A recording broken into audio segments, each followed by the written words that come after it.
Welcome to the Slop Farm. Enjoy the video. In this video, I will explain how to make cheese and tomato. First, let's gather our ingredients. You'll need ripe, firm tomatoes, a good melting cheese such as mozzarella or cheddar, and fresh basil. Don't forget some quality olive oil, salt, and pepper to enhance the flavors. Having everything ready makes the process smooth and enjoyable.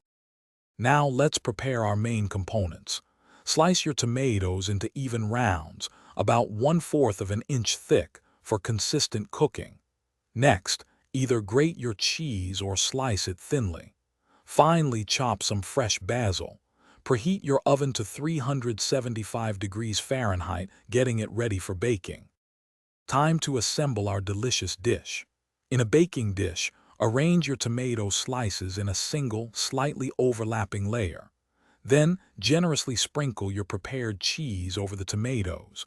Drizzle with a little olive oil and season with salt and freshly ground black pepper. Finally, scatter your fresh basil over the top. Place your assembled dish into the preheated oven. Bake for about 15 to 20 minutes or until the cheese is bubbly and lightly golden brown. Once baked, remove it from the oven and let it cool for a few minutes. This allows the flavors to meld. Serve warm, perhaps with a little extra fresh basil. Thanks for watching. Consider subscribing if we helped you today.